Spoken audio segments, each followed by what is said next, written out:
When you get in certain states, you think one thought. When you get in other states, you think another thought. It's like turning the channel.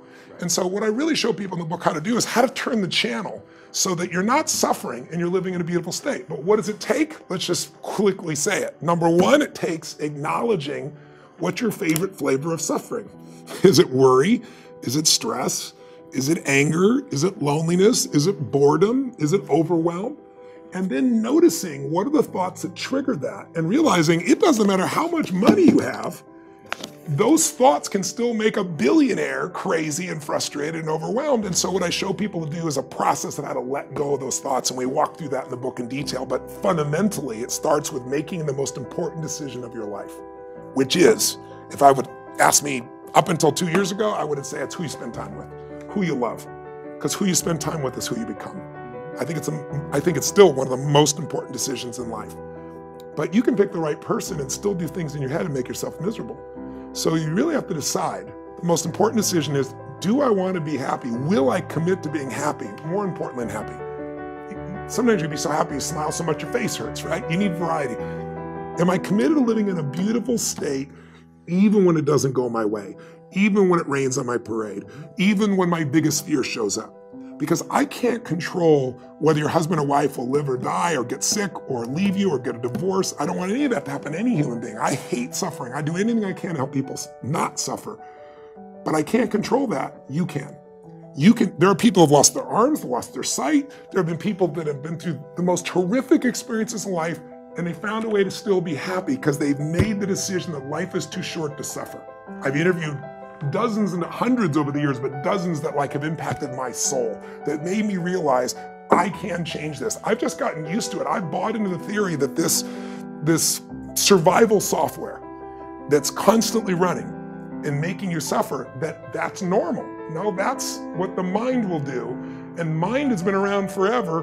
What I'm gonna do is something different. And the way I get out of suffering, I give myself a 90-second rule. It's really simple. I say, look, if I feel myself starting to feel that stress, feeling that pissed offness or upsetness or concern or worry about my kid, whatever, I realize that's not gonna make it better. Life's too short to suffer. And then I just kind of breathe slowly, slow everything down, and I just watch the thought go by and go, look at that crazy thought. Because everybody's had crazy thoughts. Everybody's had a thought, I'm gonna kill that son of a bitch, right? And then you don't kill them because you don't believe that thought. It's the thoughts that are stressful that you believe that mess you up.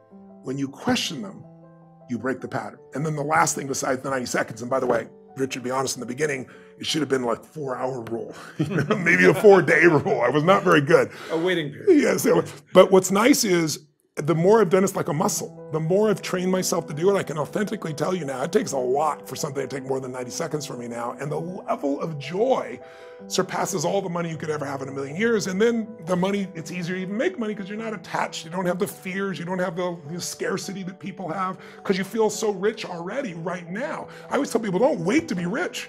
What is that richness? It's abundance, it's joy, it's happiness, it's contribution, it's getting out of yourself. Because as long as we're thinking about, oh my God, I lost something, or you did something, now I have less love, less respect, less money. If I think lost less, or because you did something, or because I did something, I'm never gonna have what I want in my life. Lost less, never. Those 3 thought patterns, they're the source of all suffering. And the antidote, see it for what it really is, know it's BS, and find something to appreciate.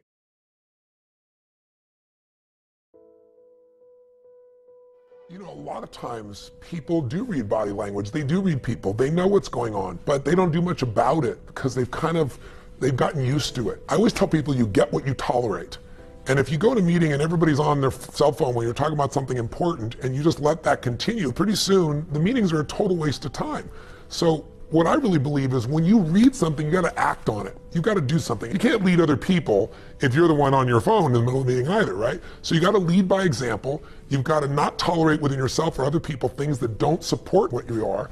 And you've gotta, when you see there's a challenge, you see there's something that's not congruent, they're saying one thing and they're feeling another, you gotta meta-comment, say, tell me more, what's really going on? If you get in the habit of doing that, then you're never gonna be bored in a business meeting again, first of all.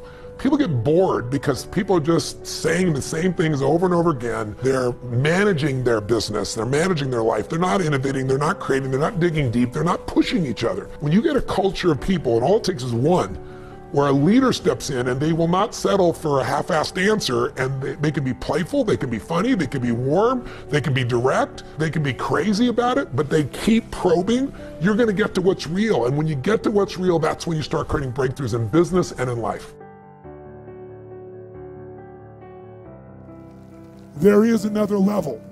The only reason you keep saying there isn't is you feel so exhausted about where you are. But life, the universe, or God is just testing you because there is another level. If this is good, giant jump to excellence, giant from good, poor to good to excellence.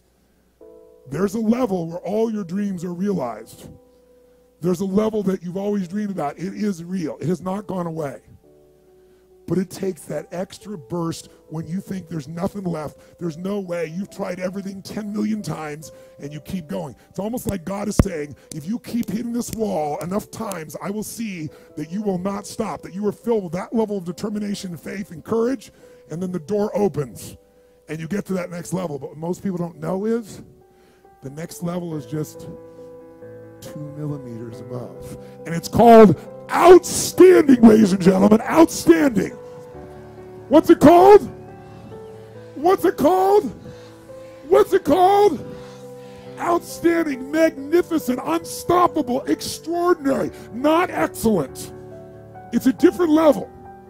It's a level where you are not one of the best, you are the best. And you know what's amazing? You only have to be 2 millimeters more than everybody else, and you get everything. You get the joy, the laughter, the fun, the family, the passion, the economics, the freedom, the spirit. It's all there.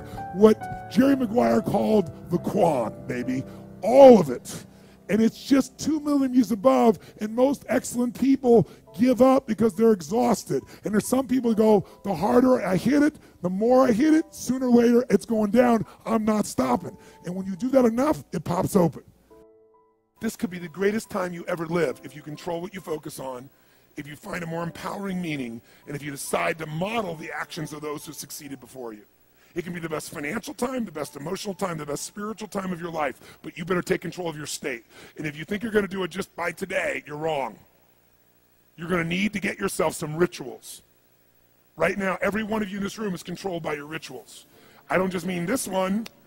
I mean, every morning you get up. I know your body. I can look at your body right now, and I can guess your rituals. Some of you, your rituals to work out 5 times a week, I can see it clearly. 4 to 6 times a week, it's obvious. Because you couldn't look like that if you didn't do that. Some form of workout. I don't care if it's walking, lifting, whatever. Some of you, it's obvious that lifting weights is part of it. You can see by that man's muscles. I know what his rituals are. Because your life comes from your rituals. If you don't develop the ritual, you're kidding yourself. How many agree with me on this? Raise your hand, say I. And there are rituals that put you in state, and there are rituals that take you out of state. You have rituals in your relationship, you have rituals with your body, you have rituals around your finances, and the rituals that worked in the reaping time of fall in the markets and in business and in real estate, those rituals won't work now. If you do the right thing at the wrong time, you get pain. I'll say that again. If you do the right, you go, but Tony, I'm doing the right thing, but I'm not being rewarded. If you do the right thing at the wrong time, you don't get rewarded, you get pain. So you better do the right thing at the right time, and to do that, you better know what season you're in, and to do that, you better learn how to change your state, how to take control of your own conditioning. That's what I live for. Does this make sense to you, yes or no? Come on, guys, yes or no? So now it's time to train yourself to do that. I'll show you how fast it can change. Try this just for a second. I want to show you what you can do with just focus. Try this for a moment. I'm going to give you a test. Sit up in your chair with some energy. Make sure your buddy next to you is in a strong state. If otherwise, adjust their state. Come on, change their physiology, whatever they got to do. See if they're ticklish. That might help. Now do this. I want you to look around this room right now and find everything in this room that you can find that is brown as fast as you can. Look for brown, look for brown, look for brown, look for brown. Look around you, look for brown, look for brown, look for brown. Okay, close your eyes. I'm going to give you a test. With your eyes closed now, shout out loud everything you saw that was red. If you see a lot more brown right now than red, say yes. Open your eyes. Look for red now. I want you to really look for red. Look for red, look for red, look for red. Anything you can find that's red, look for red. All around you, look for red. Raise your hand if you found more red this time and say I. Why did you find more red this time? Because seek and you shall. That's right. Whatever you focus on, you're going to find it. In fact, let me tell you something. You'll even find it when it's not there. How many saw burgundy, called it red, just so you could have more things you counted? Raise your hand, say, "I." Come on. See, whatever you're looking for, you're going to find. So if you want to change your life, my friends, you got to change your physiology and you got to change your focus. By the way, how fast can you change that stuff? How fast, my friends? How fast? How fast? Come on. In a heartbeat, once you rechange your conditioning, that's all you got to do. And you can do it fast. You can do it with a question or two. Try this right now. Answer this question in your mind and be honest. What in your life today, if you wanted to be, could you feel proud about right now? If you wanted to feel proud, if you didn't feel like, I shouldn't be proud, if you wanted to feel proud, what could you be proud of in your life today? Your children, your health, your body. Is there a problem you faced? Instead of running from it, you finally stepped up and handled it? What could you feel proud of in your life today if you wanted to feel proud? How many can think of something? And when you think about this thing you're proud of, what about that makes you feel proud? What do you focus on that makes you feel proud? How do you breathe when you really start to feel proud? What's the kind of look on your face that starts to happen when you let yourself feel proud? Yeah. How's that feel?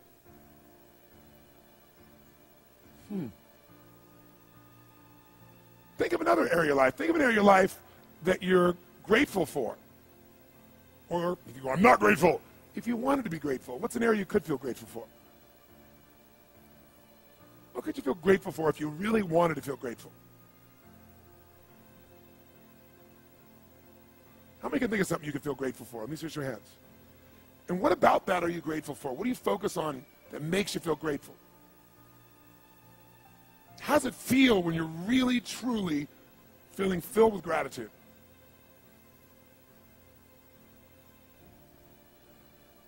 Here's one. If you wanted to be excited about your life right now, and you were willing to be excited, you're willing to buck everybody else's trend, what could you feel excited about in your life if you wanted to feel excited? What could you get excited about if you really focused on it and you really took it in?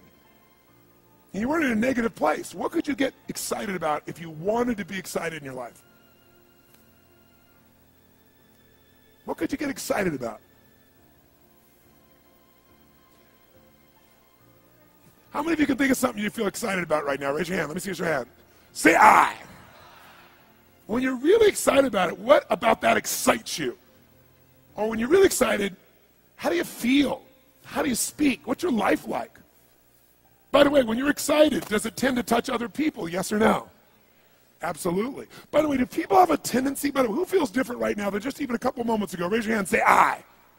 Why? Because focus is controlled by questions. If you ask a different question continuously, not once, continuously, you will get a different answer. If you ask a lousy question, you get a lousy answer and a lousy state. Somebody says, why does this always happen to me? It doesn't always happen to you, but the brain's like a computer. Ask it a question, it'll have to come up with an answer. Because you deserve it, you idiot. Someone will say, how come I can never lose weight? You can lose weight, but if you keep saying, how come I can never lose weight, the brain's got to come and answer. It goes, you're a pig. Lousy questions create what? Lousy answers. Ask a better question, get a better answer. Now here's what I want you to get. I want you to get that you can change your state. How fast, guys? How fast? How fast? And if you get the habit of doing it, you'll have a different life.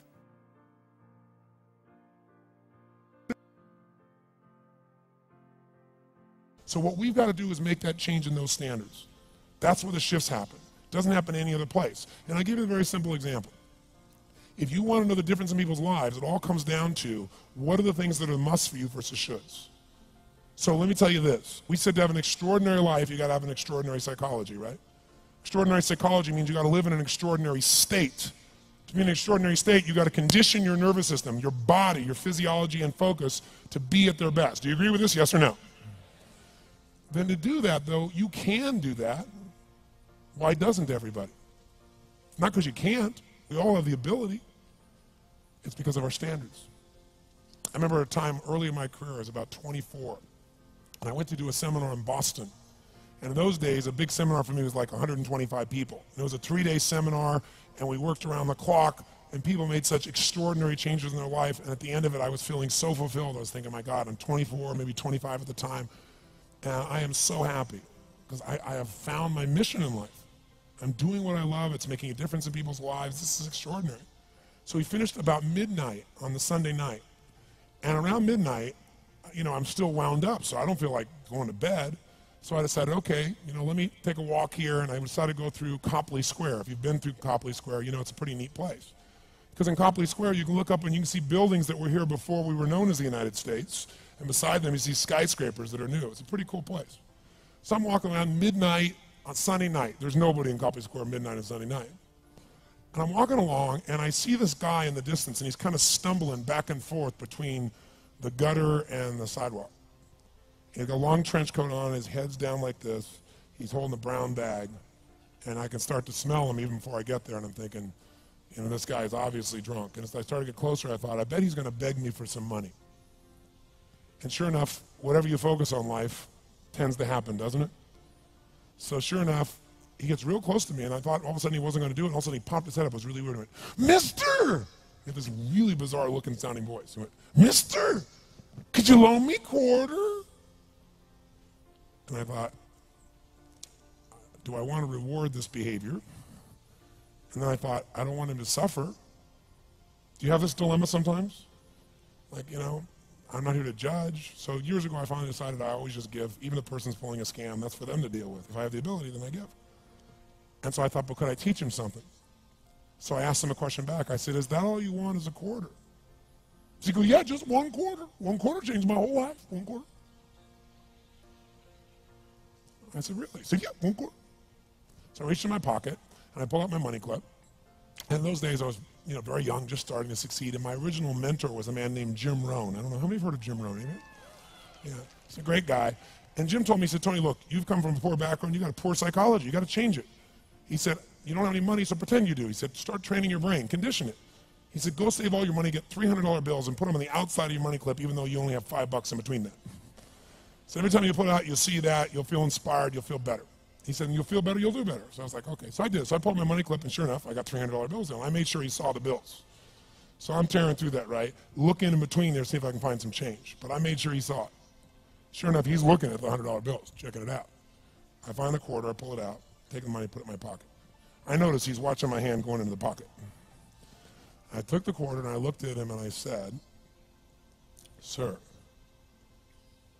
life will pay any price you ask of it. And I gave him the quarter. And then something really interesting happened. He took the quarter. He looked at the quarter. He looked at me. He looked at my pocket. He looked back at the quarter, looked at me, looked at my pocket, looked at me again, looked at the quarter, looked at my pocket, looked back at me and said, you're weird. And then he shuffled on off like this, right? And I thought to myself, wow, what's the difference between him and me? I mean, I was 24, 25 at the time, doing what I love most, have my mission in life, and he's in his early 60s, drunk on the street begging for quarters. What's the difference? And I thought, well, maybe God's blessed me because I'm such a good person. I thought, oh, and he's such a bad person, that's such bull. And I thought, wow, maybe the answer to that question is what I just told him.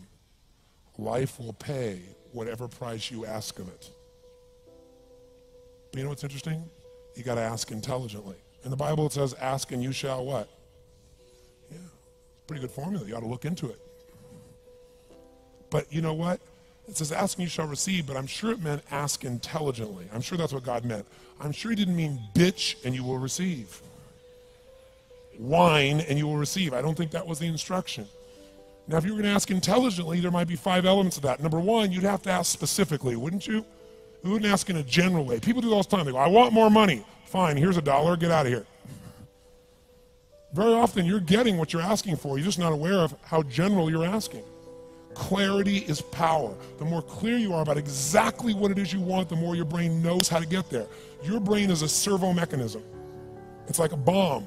Those bombs, those missiles, they have a servo mechanism. So if the target moves, it knows what the target is, it follows it. Your brain, when you condition it, knows exactly what to go for, and it'll find a way to get there. Do you ever buy a certain outfit or a certain car and suddenly see that car outfit everywhere? How many of you have had that experience? Say, aye. How come that car outfit's everywhere? It always was everywhere, but now you notice it. And the reason is because there's a part of your brain called the reticular activating system, the RAS. That part of your brain determines what you notice and what you don't notice. Your brain spends most of its time trying to make sure you don't notice because you'll go crazy if you notice everything. But when you decide what's most important to you, your brain goes after it. Everyone I know who's successful builds what I call an RPM plan. An RPM is built on the metaphor that the way to get from where you are to where do you want to go to the fastest is you got to build power, like in a car, RPMs. And the R stands for they know the result they're after. They know what they want precisely. If you don't know exactly what you want or you let yourself get beyond that into something general, you're not going to achieve it.